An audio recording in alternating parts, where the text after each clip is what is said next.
नमस्कार, मैं पूजा। बिहार न्यूज में आपका स्वागत है। खबरों की ओर बढ़ने से पहले एक नजर आज की सुर्खियों पर। बिहार में शुरू हुआ विशेष भूमि माफी अभियान। 21 जनवरी तक निपटाई जाएंगी लंबित जमीन माफी की प्रक्रिया। 25 जनवरी तक मांगे गए हैं सुझाव। नेशनल परमिट जारी करने में बिहार ने लगाई लंबी छलांग। 13वें स्थान पर पहुंचा बिहार। कारोबार और रोजगार के लिए है सकारात्मक संकेत। बिहार में गिग वर्कर्स को भी अब मिलेगी सामाजिक सुरक्षा। 1 अप्रैल 2026 से नई नियमावली होगी लागू। पात्रता के लिए 90 दिन काम करना होगा आवश्यक। बक्सर आईटीआई में 21 जनवरी को लगेगा 1 दिवसीय जॉब कैंप। कैंपस प्लेसमेंट और अप्रेंटिस चयन शिविर का होगा आयोजन। आईटीआई प्रमाण पत्र होगा अनिवार्य। विराट कोहली के भाई ने संजय मांजरेकर पर कसा तंज। सोशल मीडिया पर लिया अपने भाई का पक्ष। कहा कहना आसान है लेकिन करना मुश्किल। चलिए अब बढ़ते हैं शाम तक की बड़ी खबरों की ओर विस्तार से। बिहार के 21 छात्रों को कोलकाता की कंपनी से मिला जॉब ऑफर।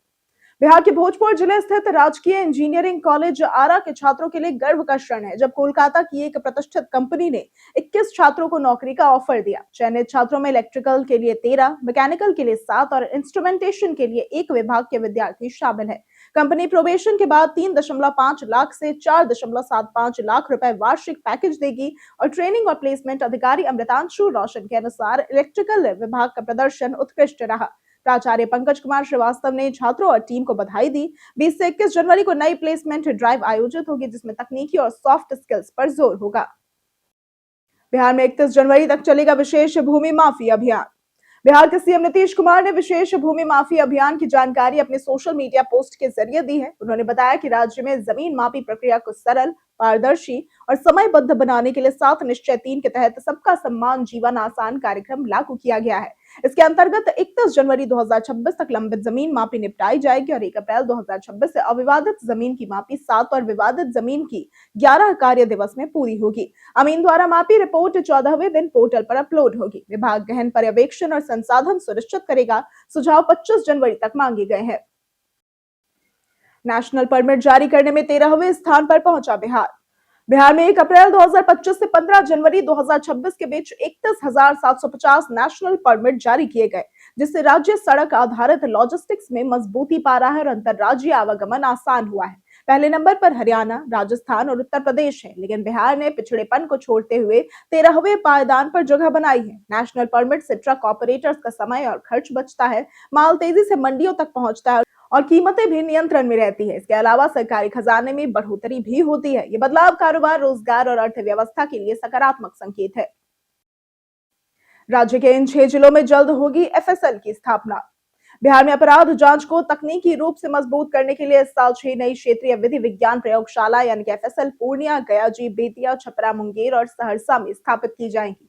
इन पर 163 करोड़ रुपए खर्च होंगे, जिनकी गृह विभाग से मंजूरी मिल चुकी है।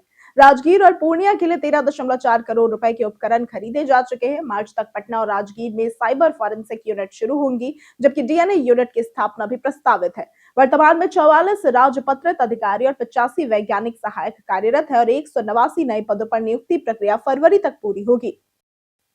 राजस्व अधिकारियों को अंचलों में मिली विशेष जिम्मेदारी। मुख्यमंत्री नीतीश कुमार की जिलावार समृद्धि यात्रा के दौरान राजस्व एवं भूमि सुधार विभाग के लंबित मामलों के त्वरित निपटारे के लिए उप मुख्यमंत्री विजय कुमार सिन्हा के निर्देश पर सख्त कदम उठाए गए। विभाग ने दाखिल खारिज, परिमार्जन और भूमि विवाद निपटारे में असंतोषजनक प्रगति को देखते हुए बैकलॉग खत्म करने का निर्देश दिया है। सिवान, मुजफ्फरपुर और वैशाली में 15 अधिकारियों को विशेष जिम्मेदारी दी गई है, जो मुख्यमंत्री के दौरे से पहले संबंधित अंचलों में काम और निगरानी करेंगे। विशेष सचिव अरुण कुमार सिंह के नेतृत्व में यह व्यवस्था 22 से 24 जनवरी तक लागू होगी। बिहार में गिग वर्कर्स को भी अब मिलेगी सामाजिक सुरक्षा। बिहार सरकार ने गिग और प्लेटफॉर्म वर्कर्स को पहली बार सामाजिक सुरक्षा के दायरे में लाने की पहल की है। 1 अप्रैल 2026 से नई नियमावली लागू होगी, जिसके तहत न्यूनतम वेतन, स्वास्थ्य सुविधाएं, कार्यस्थल सुरक्षा और सामाजिक सुरक्षा जैसी सुविधाएं भी दी जाएंगी। पात्रता के लिए न्यूनतम 90 दिन काम करना आवश्यक होगा और एक दिन में कई एग्रीगेटर के साथ काम करने पर दिन की गणना की जाएगी। प्रत्येक एग्रीगेटर तिमाही विवरण अपडेट करने और योगदान जमा करने के जिम्मेदार होंगे। पंजीकरण स्वघोषणा और आवश्यक दस्तावेजों के साथ होगा और इस पहल से असंगठित श्रमिकों को मजबूत सुरक्षा मिलेगी। बिहार के 7 आईपीएस अधिकारियों को मिली प्रोन्नति। बिहार कैडर के 2017 बैच के 7 आईपीएस अधिकारियों स्वर्ण प्रभात, शौर्य सुमन, विनीत कुमार, अंबरीश राहुल, प्रमोद कुमार यादव, मनीष और ललित मोहन शर्मा को कनीय प्रशासनिक ग्रेड में प्रोन्नति दी गई है। ये प्रोन्नति 1 जनवरी 2026 से प्रभावी होगी। हालांकि उनके वर्तमान पदस्थापन में कोई बदलाव नहीं किया गया है। गृह विभाग आरक्षी शाखा ने इसके लिए अधिसूचना जारी कर दी है और इसी बीच प्रशिक्षण कार्यक्रम के तहत भारतीय विदेश सेवा के अधिकारियों ने श्रम संसाधन एवं प्रवासी श्रमिक कल्याण विभाग का भ्रमण किया। उन्होंने विभागीय अधिकारियों से शिष्टाचार मुलाकात की और श्रमिक कल्याण से जुड़ी विभिन्न योजनाओं की जानकारी ली। बक्सर आईटीआई में 21 जनवरी को 1 दिवसीय जॉब कैंप का होगा आयोजन। बिहार सरकार के युवा रोजगार एवं कौशल विकास विभाग के अंतर्गत राजकीय आईटीआई बक्सर में 21 जनवरी 2026 को 1 दिवसीय कैंपस प्लेसमेंट और अप्रेंटिस चयन शिविर आयोजित किया जाएगा। इसमें हिंडाल्को इंडस्ट्रीज प्राइवेट लिमिटेड 300 पदों पर आईटीआई पास युवाओं का चयन करेगी। चयन के लिए आयु 18 से 28 वर्ष और आईटीआई प्रमाण पत्र होना अनिवार्य है। चयनित अभ्यर्थियों को प्रतिमाह 12,500 रुपए वेतन मिलेगा। कार्यस्थल रेणुकूट उत्तर प्रदेश होगा। इच्छुक उम्मीदवार सुबह 10 बजे तक संस्थान परिसर में उपस्थित होंगे और आवश्यक दस्तावेज जैसे कि आधार, पैन, बायोडेटा, फोटो और आईटीआई प्रमाण पत्र साथ लाएंगे। 3 फरवरी को विधानमंडल में पेश होगा बिहार वार्षिक बजट। बिहार का वार्षिक बजट 2026-27 3.66 लाख करोड़ रुपए से अधिक होने का अनुमान है, जो 2025-26 के 3.17 लाख करोड़ रुपए से करीब 11% अधिक है। वित्त मंत्री विजेंद्र प्रसाद यादव की अध्यक्षता में 2 सत्रों में बजट पूर्व बैठक आयोजित की गई, जिसमें विभिन्न क्षेत्रों के प्रतिनिधियों से सुझाव लिए गए। वित्त विभाग 26 जनवरी तक बजट को अंतिम रूप देगा और इसे 3 फरवरी को विधानमंडल में पेश किया जाएगा। आगामी बजट में रोजगार और 7 निश्चय 3 पर विशेष जोर होगा। युवा रोजगार, उच्च शिक्षा और नागर विमानन विभागों के लिए नई नियुक्तियां और हवाई अड्डों के विकास पर ध्यान दिया जाएगा। बिहार में फुटवेयर उद्योग में बढ़ सकती है रोजगार संभावनाएं। बिहार में कौशल आधारित रोजगार बढ़ाकर आर्थिक समृद्धि हासिल की जा सकती है और फुटवेयर एवं चमड़ा उद्योग इसमें बड़ी संभावनाएं प्रस्तुत करता है। एफडीडीआई बेहटा युवाओं को डिजाइन, उत्पादन, फैशन और रिटेल में सैद्धांतिक व व्यवहारिक प्रशिक्षण दे रहा है। भारत में फुटवेयर उत्पादन और खपत में विश्व में दूसरा स्थान है, जबकि चमड़ा उद्योग में 15 देशों का योगदान लगभग 80% है। मुजफ्फरपुर और किशनगंज में लेदर प्रोडक्ट पार्क और सीटीपी जैसी आधुनिक सुविधाएं भी तैयार है। बिहार के पास पर्याप्त मानव संसाधन है और सही प्रशिक्षण व अवसरों से ये उद्योग रोजगार व आर्थिक विकास का बड़ा स्रोत बन सकता है। नितिन नवीन बने भाजपा के नए अध्यक्ष। भारतीय जनता पार्टी ने नितिन नवीन को निर्विरोध 12वें राष्ट्रीय अध्यक्ष चुना है, जिससे संगठन में नेतृत्व परिवर्तन और सुरक्षा व्यवस्था में बदलाव हुआ है। केंद्रीय गृह मंत्रालय ने उन्हें जेड श्रेणी सुरक्षा प्रदान की है, जिसे सीआरपीएफ कमांडो संभालेंगे। दिल्ली भाजपा मुख्यालय में औपचारिक ऐलान के दौरान प्रधानमंत्री नरेंद्र मोदी ने उन्हें बधाई दी और संगठन के प्रति भरोसा जताया। राष्ट्रीय अध्यक्ष बनने से पहले नितिन नवीन ने दिल्ली के प्रमुख धार्मिक स्थलों का दर्शन किया। 45 वर्षीय नितिन नवीन के चयन पर पटना में जश्न का माहौल रहा। संगठन में नई ऊर्जा और राष्ट्रीय राजनीति में उनकी भूमिका मजबूत होने की उम्मीद है। बिहार कांग्रेस नेताओं की 23 जनवरी को होगी दिल्ली में अहम बैठक। बिहार कांग्रेस के सभी विधायक और एमएलसी को दिल्ली बुलाया गया है, जहां 23 जनवरी को राष्ट्रीय अध्यक्ष मल्लिकार्जुन खड़गे और नेता प्रतिपक्ष राहुल गांधी की मौजूदगी में अहम बैठक होगी। इसमें बिहार में संगठनात्मक मजबूती और आगामी रणनीतियों पर चर्चा होने की संभावना है। इससे पहले प्रभारी कृष्णा अल्लावरू और प्रदेश अध्यक्ष राजेश राम ने पटना में पदाधिकारियों और विधायकों के साथ संगठन और मनरेगा आंदोलन को जिलों तक मजबूत करने पर बैठक की। बिहार कांग्रेस में गुटबाजी चरम पर है और अभी विधायक दल का नेता नहीं चुनाया गया है। पिछले दही चूड़ा भोज में कई नेता अनुपस्थित भी रहे थे।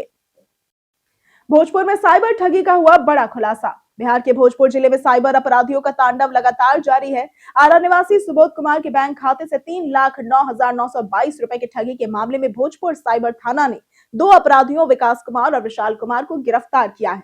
आरोपियों ने खुद को निर्वाचन विभाग का अधिकारी बताकर ओटीपी हासिल कर यूपीआई और एटीएम के माध्यम से पैसा निकाला था। जांच में यह पता चला कि उन्होंने मोबाइल नंबर पोर्ट कर तकनीकी तौर पर पहचान छुपाई थी। गिरफ्तारी के समय पुलिस ने नकदी, car, mobile, laptop, ATM card और अन्य साक्ष्य बरामद किए। 28 साल पुराने चारा घोटाले की संपत्ति रिकवरी प्रक्रिया हुई तेज।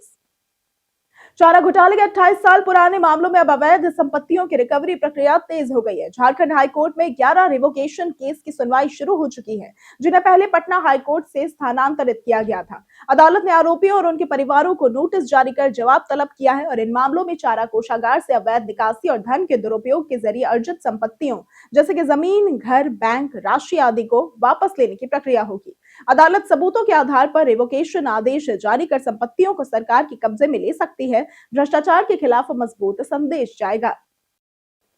विराट कोहली के भाई ने संजय मांजरेकर पर कसा तंज।